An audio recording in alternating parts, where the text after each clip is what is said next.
皆さんこんにちは。やぶデッサン講座の藪下です。第3回目の課題は球体です。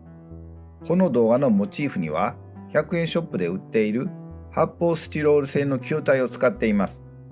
皆さんは真っ白の球体が手に入らないようであれば、できるだけ色の白いボールをモチーフに使ってください。立方体と円柱と球体はデッサンの基本形態になります。私たちの身の回りに完全な球体は少ないかもしれませんが、球状とか半球状のものはたくさんありますし、球体の陰影による明暗の表現方法は様々なモチーフに応用できますから、今日もしっかり習得してください。今回のテーマは2つです。1、球体の形の描き方。2、反射光を伴った球体の明暗の理解と描き方。球体はこれですが、すぐに描き始めるのではなく、デッサンをする前におなじみの形であっても手に取って改めて眺めてみてください。球体の表面はどの部分も同じ曲面をしています。球体は中心点からすべての方向に等距離に広がった形で、最小の表面積で最大の体積を包んでいます。また重さや手触りなんかも確かめてみてください。形や構造などを理解しておく方が確実に良いデッサンが描けると思います。画用紙は八つ切りの大きさ38センチ ×27 センチと、鉛筆は三菱ユニの 2H から 3B までの濃さの鉛筆を使いました。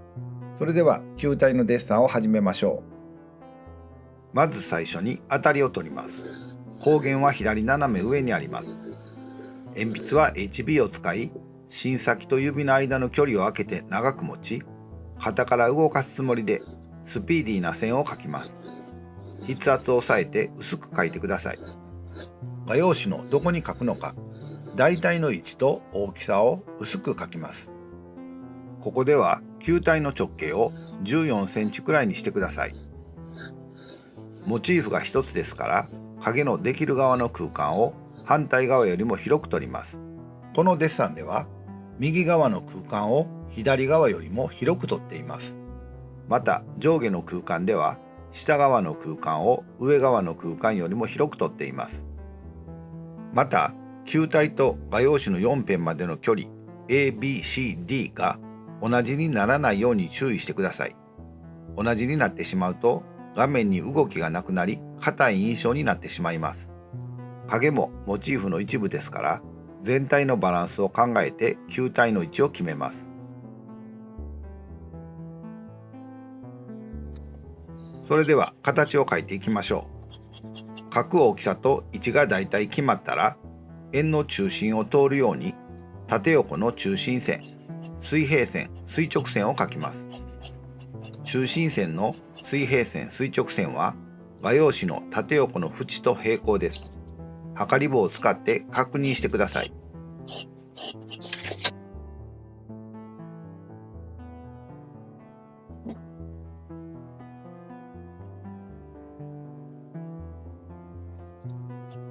次に中心から等距離になるように測り棒を使って水平垂直の中心線に印を書きます。中心から7センチを測ってもいいです。この印が中心から等距離であることをしっかり確認しておきます。これが狂うと何か変な円に見えますから注意してください。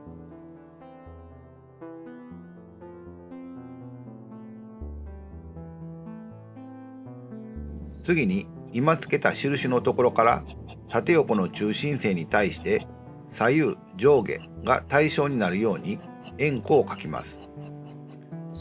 描きやすいように画用紙を横や斜めに動かしても構いません。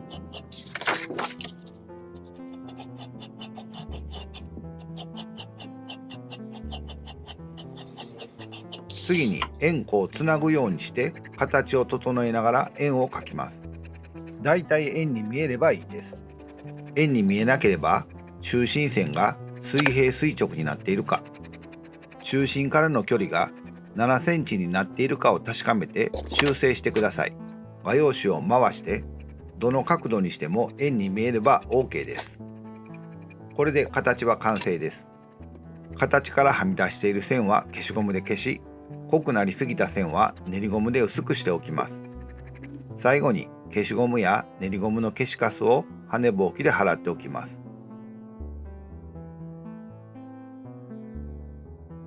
球体の明暗を書いていきます。使用する鉛筆は、明るいところは H から 2H、中間の色のところは H から B、暗いところは HB から 3B、反射光のところは H から B を目安に、薄い鉛筆から使って徐々に濃さを上げていきます。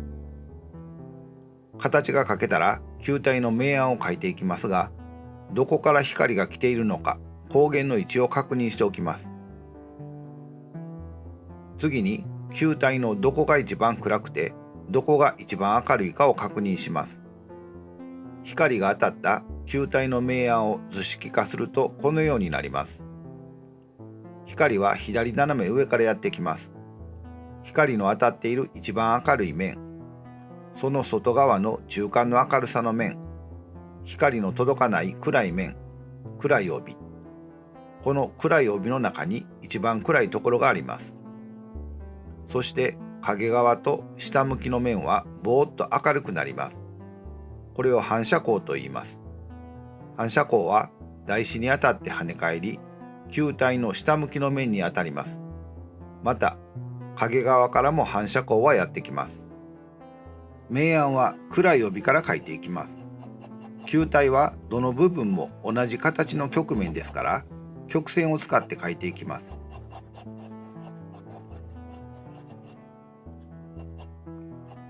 球体の暗い帯と一番暗いところを確認しながら、暗さのつながりを探すように鉛筆を入れます。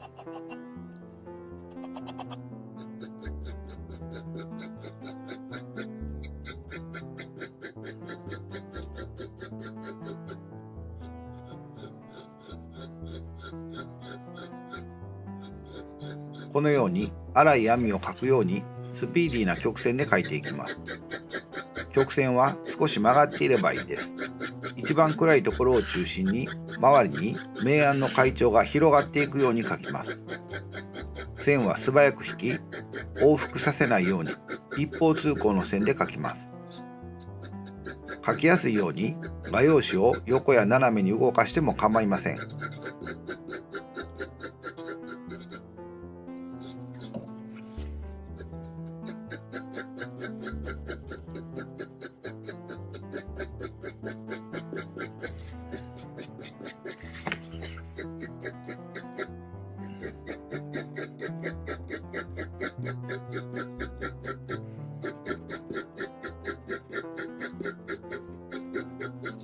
常に一番暗いところと暗い帯を意識して明暗が逆転しないように注意してください。鉛筆を動かしている時でも頭は動かさずに目線だけはモチーフと画面を往復させ、明暗を常に確認してください。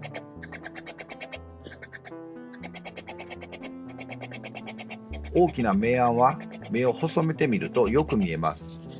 これ以上細めると見えなくなってしまうというくらい細めてみてください。全体が同じ完成度になるように曲線を使って描き進めます。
台紙上の球体の影も水平方向の直線を多用して同時に描いていきます。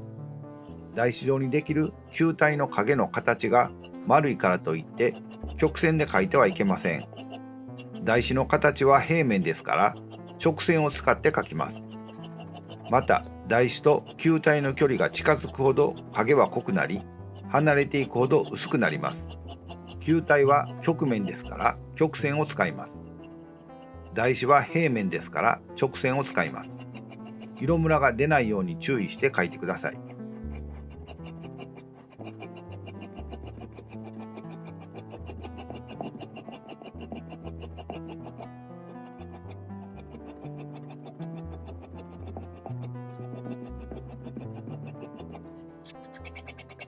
球体の一番暗いところ、暗い帯、暗い面のつながり、中間の明るさ、一番明るいところ、影側から球体の下側にできる大きな反射光、これらはなだらかなグラデーション、明暗の階調でつながります。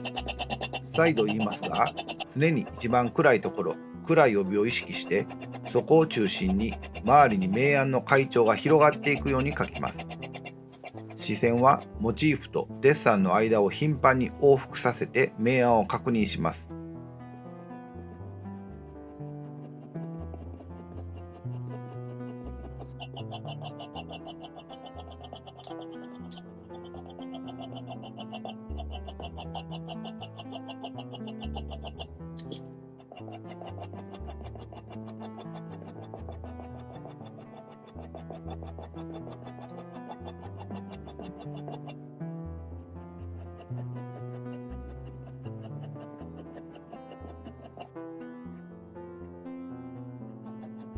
時々2メートルほど離れたところにデッサンを置いて、モチーフとデッサンをゆっくり見比べてください。距離を置いて見ることで自分のデッサンを客観的に見ることができます。そして明暗をしっかり確認してからデッサンを再開します。輪郭線付近は自分から最も奥にあり、向こうに回り込む形ですから、ぼーっと弱く薄く描きます。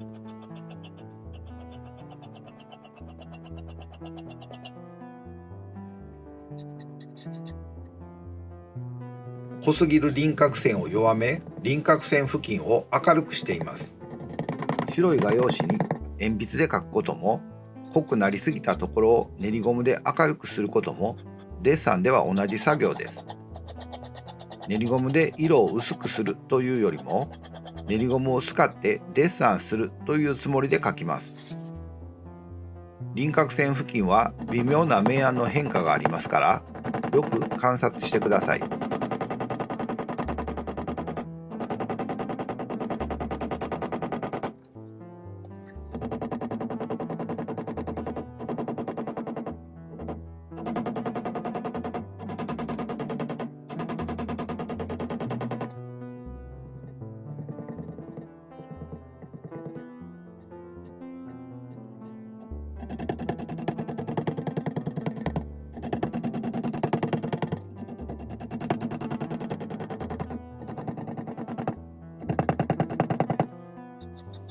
消しゴムを使った後は、形や明暗を書き加えて整えておきます。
全体の明暗の微調整を繰り返しながら完成に向かいます。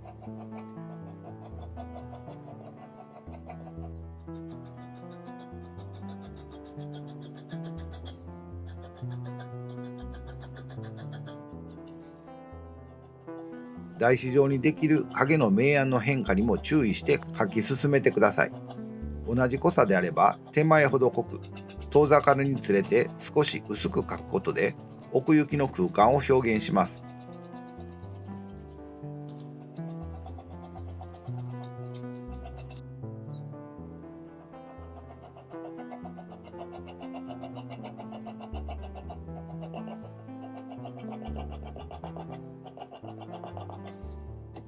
底を平らにした練りゴムを濃くなったところに軽く押し当てて明るくします。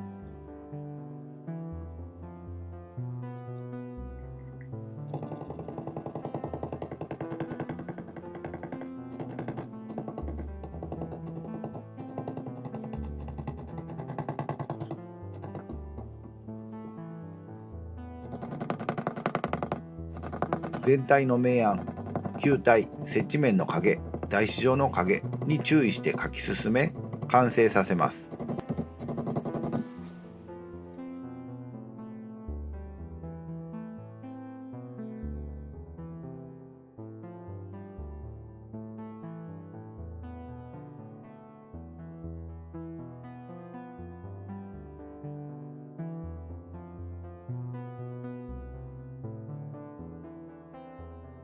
はい、皆さんいかがでしたか？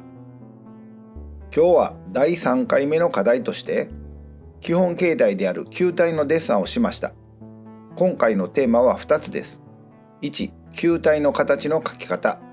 2、反射光を伴った球体の明暗の理解と描き方。球体は立方体、円柱と並んでデッサンでは基本形態です。この3つの基本形態の形の描き方や明暗の描き方を理解することは後々のデッサンで大いに役に立ちますから、しっかり理解しておいてください。次回の第4回はレンガのデッサンをします。それでは今日はこれでおしまいにします。また次回の動画でお会いしましょう。皆さんごきげんよう。